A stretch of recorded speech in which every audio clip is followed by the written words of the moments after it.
اندام هفسروکاتیا پارتیا یکیتیا دموکراتیک آلدار خلیل ده هفپیوینک تایبت ده به کانالا رونایی تیورا پشتراس کر شانده دانوستندن یا باکور روجلات سوریه اصرار دکه پیمانا ده آداره بیکو حکومت و گوز تو گاوان جبو پیکاناوی باویجه بجیبینه او یک نشان ده او نجدیه و به بریارین ترکیه باندور بویه تفیکو هرم باکور روجلات سوریه جبو حسان کرنا پیمانه تعویز دانه أهمية العاشر من آذار طبعا ونحن طرف فيه وملتزمين فيه ونسعى بكل جهودنا لتطبيقه ولكن البعض يتساءل بێگومان ez giringiya dehê adarê inkar nakim.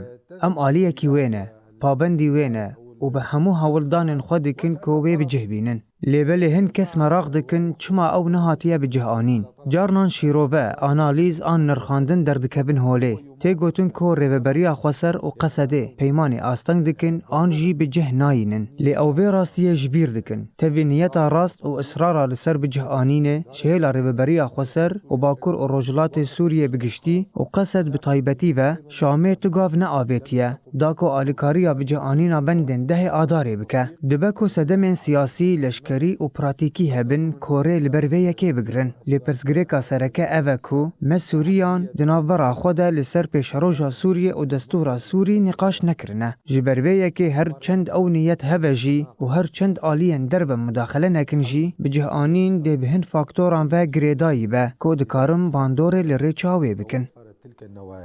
وحتى لو لم تتدخل الجهات الخارجية ومع ذلك سيبقى التطبيق وإن تم سيبقى مرهونا ببعض الأمور التي قد تؤثر على مسار تطبيقها. پرزگریک li Şamê ew e ku duwarê cîbcîkirina vê peymanê de necidîne. Ew girêdayî zextên derve ne û ji biryarên Tirkiye û biryarên hin welatên din bandor bûne. Di bingeh de ew ji bendên ku di vê peymanê de hatine nivîsandin û îmzekirin nerazî ne.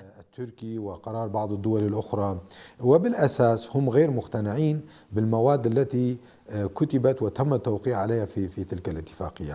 شاندeyên ji Bakur û Rojhilatê Sûriyê çend caran çûne Şamê û Bakur û Rojhilatê Sûriyê heta ji bo pêkanîna wê peymanê tawîzek bingehîn dan. Ev tawîz ew bû ku li hevkirina bendên peymanê li pey hev werin bicihanîn. Ji maddeya yekem ber bi maddeya duyem, ji maddeya duyem ber bi maddeya sêyem û ji maddeya sêyem ber bi maddeya çarem ve. Lê wan xwest ku bendên dawî beriya yekem were bicihanî û ev tawîzek bû. Mînak derbarê mijarên leşkerî de li hevkirina mafên hemî pêkhateyan werin garantîkirin. Garantî bi peyvek an jî havokek nayê wateya garantiyê. Tê wateya prosedor, bendên qanûnî û destûrî û kirina tiştên pratîkî. Lê derbarê pêkhateyan de tiştek nehat pêşkêşkirin.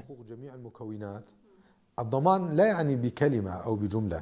الضمان يعني إجراءات يعني مواد قانونية ودستورية يعني القيام بأمور عملية.